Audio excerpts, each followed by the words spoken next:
the opportunity to speak with JZ Murdock, who is currently working on a book called The Anthology of Evil 2. So today I just have a few questions for him that I wanted to just get some information about the anthology out there. So all those fellow horror fans and sci-fi fans can have some exposure to Mr. Murdock. I'm a big fan myself, and I find his writing to be really interesting and clean and creepy and sci-fi-ish and a whole lot of just things that are all mixed together, which makes it very interesting to me. So I really appreciate you joining me today. Thank Sure, you. happy to be here. Fantastic. So, what's your favorite story out of the entire anthology, do you think? Uh, you know that thing about choosing between your children. That's a tough one. Some of them have been published before, some are brand new. The novella in there is brand new, and that was blood, sweat, and tears to complete that. It took me kind of 2 years off and on working on it until I finally decided on doing this book and wanted to finish it for that. So So, could be that one, The Unwritten. um, to the novella, well, I should let everyone know there's 13 short stories in this, and there's also one novella, which is The Expedition of the Arcturus, which is actually something that's been published in a sci-fi magazine. Is that Right, correct? right. So why don't we go ahead and start there? Why don't you tell us about that? Okay. Yeah, I'd sent perihelionsf.com, an online, free online hard sci-fi magazine. And he had started, Sam, the editor, had restarted it from the 80s. It was a print, and then he restarted it as just an online. And he was looking for new stories, and I submitted several to him, and he finally picked this one. Um, I think one of the other stories that he didn't pick's in this book, and it says in the book that it's one of them. But it's about a generational spaceship. It took 75 years to go from Earth to a planet where they're trying to repopulate it, and it's told in reverse timeline. And so you start at the end and you end up at the beginning. And it's kind of an interesting journey. Oh, I like that. Yeah, definitely. Yeah, Sam liked it a lot too. Yeah. So, what inspired the story? I mean, what made you want to play with time like that? Well, there's that. Um, I really can't remember what made me. I guess there's kind of a punch at the end, and I wanted to sort of cloak that until the end, and I just thought maybe I'll just start at the end and work backwards from there. There you go. Okay. So really, it was just something that was kind of to give the story just sort of a different feel and get more of a punch to that ending for Yeah, you. it really does. Okay. And that's one of the things I really like about your stories too, is that you're not really just a horror guy, and you're not really just a sci-fi guy, but you really do meld the two together, and that's something that I Thanks. really enjoy about your writing. Um, and saying that brings me to Johnny's Apple Tree, Hmm. which I found that to be, another one of those melding of the two genres. So why don't you tell us about that one? That that's kind of a weird story. It's just about it's about like a little kid, just like 5 or something, on an alien planet. So he's an alien kid, and it's I just wanted to write it as like a little kid's tale, and then kind of go off the edge towards the end, which I think it does. I don't want to say too much about it because it'll sort of blow the ending for it, but it's just kind of a happy little. He lives in a house in a big field and stuff, and his parents are great, and they're intellectuals, and they have parties and things like this. But it's just told from his perspective, so you got to understand that when you're reading it. If it seems pretty simple, it's like what's going on here? It's because it's from a child's perspective. Okay. And that's not the first time that you've done that, correct? And isn't there another story that you write from sort of a children's perspective in your Yeah, it's a Death of theme. Heaven? It's a theme I seem to come back to, and it actually goes back to the novella in the first anthology of evil called Andrew, Okay. which is about a little boy who's about 5. Well, touching on how you like to write from the perspective of a child, was it, is there anything possibly that really comes into play because when you were a child, were you dreaming of being a writer? Is that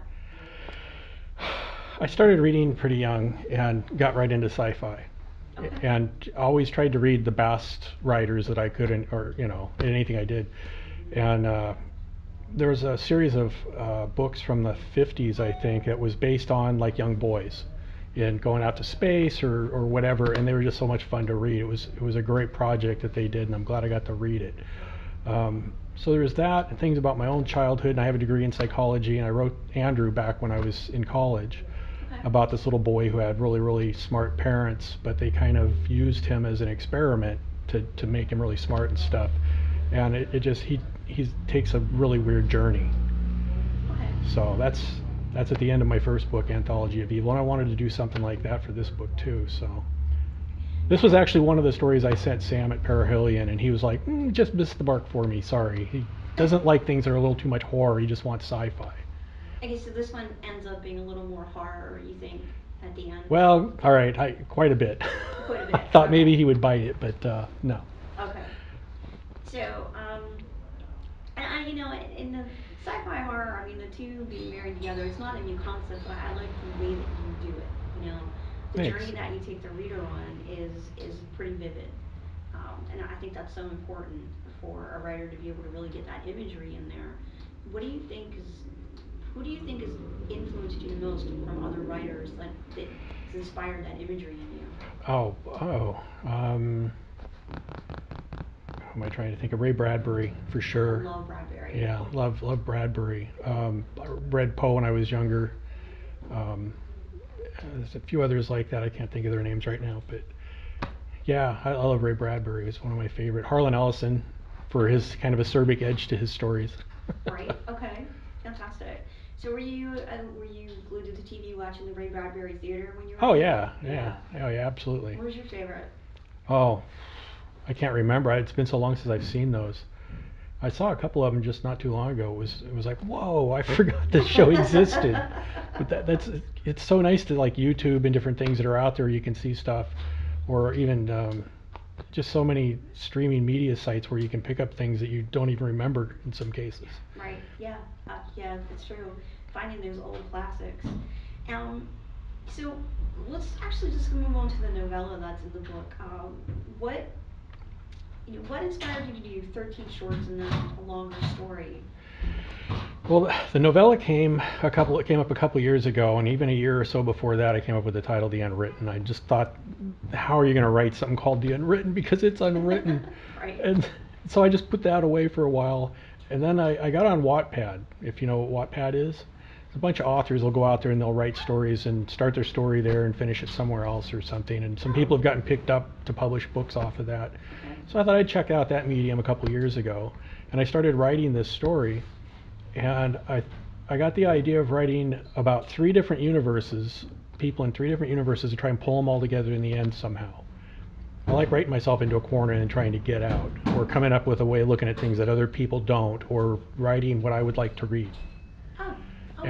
And so I took 3 completely different universes I thought it made no sense putting them together, and try to find a way to make them all come together in the end. And as happens in a lot of my stories, maybe a lot of writers' stories, that you get along about 3/4 of the way through it, and you suddenly are going down a path you had no idea that's where you were going to go with this. And that's kind of what happened with this. The story dictated where I had to go at that point. What I like about it is it's creepy. It literally, I felt like when I read Queen of the Damned, that creepy, is someone else in the room with me Yeah. feeling Yeah. is what the Unwritten gave me. And um, and that's such a hard thing to do. I mean, how do you think that you're able to actually evoke that emotion and get that to come out in that story? Boy, I don't know how to answer that one. Like I said, I started it 2 years ago. Would go back once in a while and add a chapter or something to it. And then when I decided to finish this book, I thought I need a novella because I did one in the first one. So I thought, okay, I'm going to have to finish this. And I remember going through a couple of days hanging in my head, I don't want to do this, because I knew it was going to be tough to do. And I just went, the heck with it, sit down. I started writing it, and it came a lot easier than I thought it would, but it was still a lot of work to get it done. Okay. But it really did take about 2 years off and on to get it done. Without giving too much of it away, can you give people who are watching this a little more insight into kind of the journey that the character takes through the Unwritten? You're gonna have to give some It's of it, some bits such a and pieces bizarre away. story. Just focus on the journey. Uh, 'Cause well, it's it kind starts of, with a character that wakes up tied down in a cabin and doesn't know how he got there, can't remember what happened to him. And so he's going through this as things are happening to him that are kind of horrific. And he's trying to figure out, why is this happening? Did I do something to these people? What's going on? Who am I? Why can't I remember who I am? and it just kind of goes downhill from there. And then it goes places you would just never expect. And then the ending, well, I think when you get towards the ending, you're not going to see what happens coming. Okay, yeah. Definitely a surprise ending is always a happy thing when you get to the end and you haven't figured it out, because that's what always ruins it for me is when I read somebody's, You see it to the coming. story and I know what's going to happen. Yeah, Yeah. it totally ruins it. Um, Now, talking about the Queen of the Damned and comparing you to Anne Rice, um, Anne Rice always talks about how Lestat was in the room with her when she would write, and how that character would come to life for her. What character have you written that you feel like has been with you and has stayed with you? Oh, that's a good question. Um, I guess I'd have to say Andrew because I wrote that in like 1983 in my first fiction writing class, and my teacher hated it.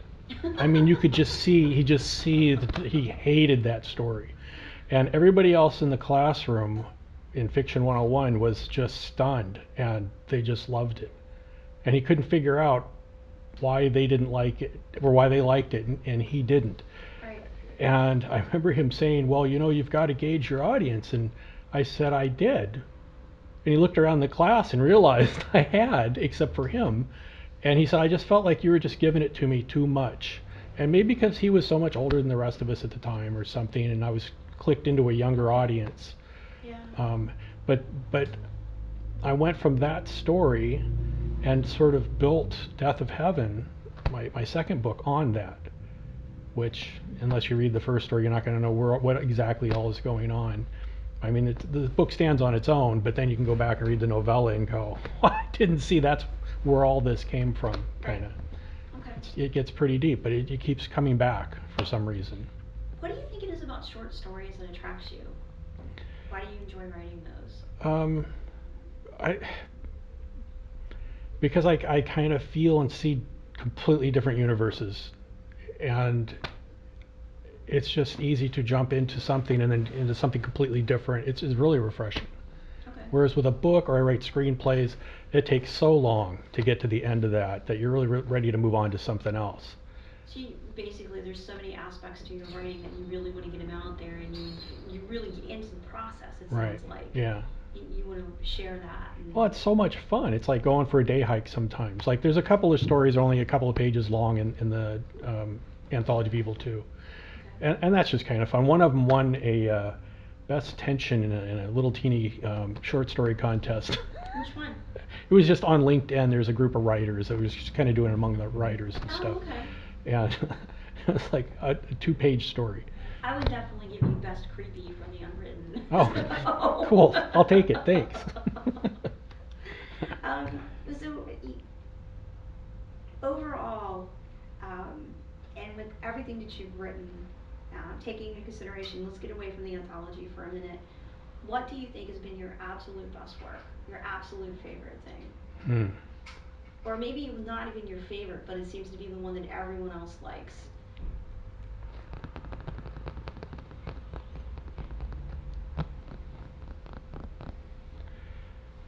I don't know. That's kind of hard to choose from.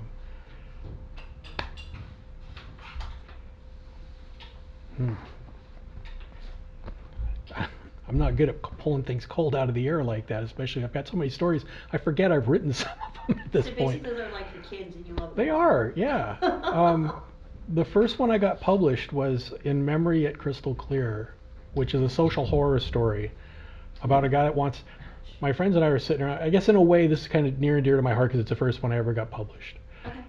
My friends and I, back in the 80s, were sitting around one day and kind of joking around about my writing and stuff. And back then, back when this happened, I never finished stories. It wasn't until I got into college and got out and was forced into finishing journal articles for psychology classes and stuff like that, that I got good at writing endings. And I would write a story and then not end it. And my friends were like, "Oh, we love your writings, but would you finish something, please?" And so this one, it's an interesting story, and it was the first thing I ever got sold to a horror quarterly. Okay. And yeah, I think there's some good writing in that one. And that's the very first story in my first anthology of evil. Well, for me as a horror and a sci-fi fan, and fantasy fan, I honestly, I find it kind of mind-boggling that you're not more out there, more people don't know about you. And that's one of the reasons that I wanted to do this interview today, because I really Thanks. would like to expose you more to the people out there who really do enjoy those types of stories and how you meld things together like that. Mm. I think the people like me who like the different genres and aren't not just horror, not just fantasy. You know, Yeah, I've been um, told I'm hard to pigeonhole. But Death of Heaven, one reviewer said it reminded him of Clive Barker's Books of Blood.